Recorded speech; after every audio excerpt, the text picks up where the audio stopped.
এবার দেখুন বাগদায় দেখুন সরকারি কোয়ার্টারের অবস্থা কি। সেখানেও জঙ্গলে ভর্তি সরকারি কোয়ার্টার ভেঙে পড়ছে যেন, একেবারে দুর্দশাগ্রস্ত জঙ্গলে ঢাকা কোয়ার্টার, জরাজীর্ণ ঘর। চিকিৎসকরাই প্রহর গুনছেন, তারপরে চিকিৎসা করবেন কি? এখানে গ্রামের মানুষের চিকিৎসা পরিষেবা কিভাবে দেবেন এই ঘরে থেকে? আবাসন সংকট দেখুন, এত বছর ধরে কেউ তুলে ধরলো না, কেউ বলল না যে এই রকম পরিস্থিতি সরকারি কোয়ার্টারগুলোর, ডাক্তাররা থাকবেন কিভাবে? স্যাঁতস্যাঁতে দেওয়াল, ড্যাম্প হয়ে গেছে একদম, চাঙড় ভেঙে পড়ছে, খসে পড়ছে দেওয়ালে। দেখুন ভয়ে থাকি বলছেন। অবশ্যই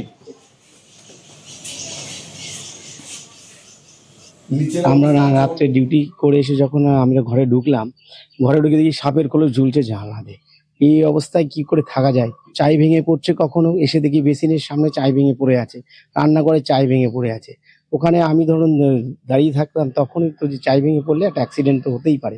কোয়ার্টারের অবস্থা তো খুবই খারাপ। আমাদের কোয়ার্টার থেকে উপর থেকে চাঙড়গুলো ভেঙে পড়ছে। আর বৃষ্টির সময় বর্ষার জল তো মানে ওপর দিয়ে টুকটুক পড়ে, একটু বা বেশি বৃষ্টি হলে টুকটুক করে উপর থেকে জল পড়ে। আর আমাদের নতুন গভর্নমেন্ট বলছে এখন 2 কামরার আমাদের এসি কোয়ার্টার দেবে। এটা খুব ভালো ইনিশিয়েটিভ, দেখা যাক। আমাদের কোয়ার্টারটার অবস্থা খুবই দুরবস্থা, ঠিক আছে। আমরা খুবই ভয়ে থাকি, যে কোনো সময় উপর থেকে চাই ভেঙে পড়ে এবং সাইড দিয়ে পুরো ফাটা আছে, জল পড়ে। আর এইখানে আমরা খুবই খারাপ পরিস্থিতির ভিতরে থাকি।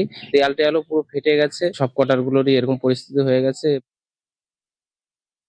বাগদা গ্রামীণ হাসপাতালের 1 নাম্বার কোয়ার্টার, যে কোয়ার্টারে ডাক্তারবাবুদের থাকার কথা এবং থাকেনও।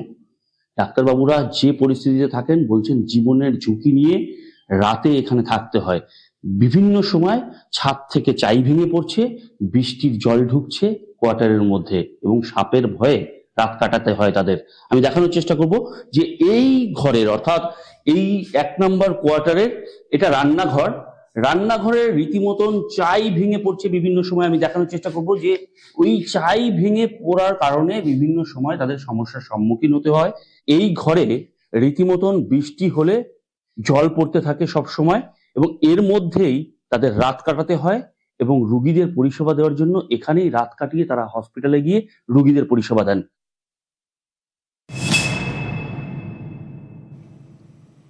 আরও একটি গ্রামীণ স্বাস্থ্যকেন্দ্র, তার সঙ্গে সরকারি কোয়ার্টার। দেখুন কি অবস্থা, ছাদ চুঁইয়ে জল পড়ে। কিভাবে থাকবেন ডাক্তাররা? ভালোভাবে তো ঘুমোতেই পারবেন না রাত্রিবেলা, তাও থাকতে হবে গ্রামে। নিশ্চয়ই অভিযোগ করেছেন অনেকবার, কিন্তু কানে তোলেনি কেউ। এটাই নিশ্চয়ই হয়ে থাকবে। ক্ষীরপাইয়ে দেখুন দেওয়ালে ফাটল, স্যাঁতস্যাঁতে দেওয়াল, এখানেও জরাজীর্ণ ঘর, একই ছবি। এই তো মাত্র হিমশৈলের চূড়ামাত্র আমরা দেখাচ্ছি, গোটা পশ্চিমবঙ্গ দেখাতে গেলে অনেক সময় লেগে যাবে। আমাদের প্রতিনিধি গিয়েছিলেন, দেখুন। কোয়ার্টারের অবস্থা থাকার মতন নয়, তবুও আমরা থাকছি, কি করবো? বাড়ি দূরে, কোয়ার্টার ডিউটি টাইমে ঢুকতে হয়, তাই ওই কোয়ার্টারে থাকা। উপর থেকে সিমেন্ট খসে আমি বাচ্চাকে শুই করিয়ে রান্না করতে গেছি, পড়েছে, দিয়ে মশারি বেঁধে কাপড় বেঁধে ওইভাবে রেখে কি করবো? এখন বিপদে পড়ে থাকতে হচ্ছে, উপর থেকে জল পড়ছে। টুকটাক রিপেয়ারিং হচ্ছে, ভালোভাবে হচ্ছে না। দেওয়াল থেকে জল ঝরে হচ্ছে মেঝেতেই করছে, চারিদিকে ড্যাম হয়ে গেছে। হ্যাঁ, আরশোলার থেকে আপনার ছাড় পোকার থেকে বিভিন্ন রকম হচ্ছে, মানে সাপ থেকে সবই ঢুকে যায়। চারিদিকে ফাটা কোয়ার্টারগুলো যেন ভালো একটু সুব্যবস্থা হয়, থাকার যোগ্য হয়। হাসপাতালের কোয়ার্টার, আর সেই কোয়ার্টারের ভেতরে আমরা এখন দাঁড়িয়ে রয়েছি। ফাঁকা কোয়ার্টার পড়ে রয়েছে এবং সারি সারি একাধিক কোয়ার্টার রয়েছে এবং সেই কোয়ার্টারগুলির অবস্থা না দেখলে বিশ্বাস করা যাবে না, অর্থাৎ ব্যবহার অযোগ্য। কি অবস্থা হয়ে রয়েছে কোয়ার্টারের পাশে, সারি সারি একাধিক কোয়ার্টার। এটা হচ্ছে ক্ষীরপাই ব্লক হাসপাতাল এবং সেই হাসপাতালের অধিকাংশ কোয়ার্টার কিন্তু এইভাবে আবর্জনা এবং ভাঙাচোরা অবস্থা এবং আগাছা, অর্থাৎ জঙ্গলে ভরে রয়েছে।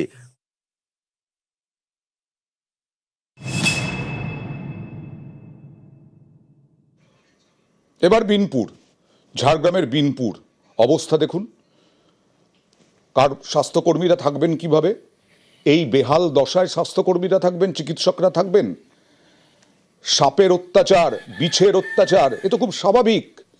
ছাদ থেকে খসে পড়ছে কংক্রিটের চাঙড়, ভেঙে পড়ছে, আর জানলার ফাঁক গলে ঘরে ঢুকে পড়ছে বট, অসত্যের ঝুড়ি।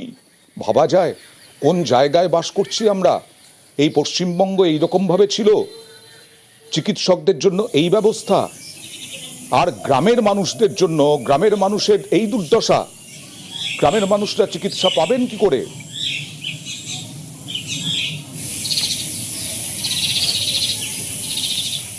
কোয়ার্টারগুলো জল পড়ছে, ভেঙে যাচ্ছে, দেওয়াল ভেঙে পড়ে যাচ্ছে, সেগুলোর এখনো মেরামত হচ্ছে না। ঠিক আছে, এইটার একটু সুব্যবস্থা করলে ভালো হয়। বাইরে আমাদেরকে থাকতে হবে না। ও বহুত দিন ধরে এইভাবেই পড়ে আছে, থাকার যোগ্য নাই, চারদিকে লাটা কাঁটা, ছাদ ভেঙে পড়ে আছে। আমরা চাইছি ভালোভাবে জঙ্গল সাফ করা হোক, ভালো ভালো রুম করা হোক। দেখলেই বোঝা যাচ্ছে কোয়ার্টারগুলো যে চারিপাশে গাছে লতা পাতা নেমেছে ছাদের উপর থেকে, আর এই কোয়ার্টারগুলোতেই নাকি বসবাস করেন স্বাস্থ্যকর্মীরা। আমরা যে পথ দিয়ে যাব, পথটা যদি দেখা হয় যেন মনে হবে অ্যামাজনের জঙ্গল থেকে বেরিয়ে আমরা শহরের দিকে যাচ্ছি। কারণ এই জঙ্গল দিয়েই যাতায়াত করে স্বাস্থ্যকর্মীদেরকে পৌঁছতে হয় হাসপাতালে। অধিকাংশ আবাসেই গাছের লতা পাতা ঝুড়ি নেমেছে, যে কোনো সময় সাপ খোপ বাড়ির ভেতরে ঢুকে যাবে, যে কোনো দুর্ঘটনা ঘটবে। কোথাও আবার দরজার পাল্লা ভেঙেছে, কোথাও জানলার পাল্লা ভেঙেছে, ভগ্ন দশা। ছাদের থেকে কোথাও কোথাও আবার চাইও পড়ে, জলও পড়ে, এমনটাও জানাচ্ছেন তারা। এই পরিস্থিতি ব্যাপক উন্নতি হবে এরকমটাই দাবি, মুখ্যমন্ত্রীর ভাবনা। এবং মুখ্যমন্ত্রী বলেছেন যত দ্রুত সম্ভব সরকারি কোয়ার্টার আধুনিক করার, আর এই কারণেই বলা হচ্ছে গেম চেঞ্জার। মুখ্যমন্ত্রীর ভাবনার কথাই উঠে এলো স্বাস্থ্যমন্ত্রী শারদ মুখোপাধ্যায়ের কথায়।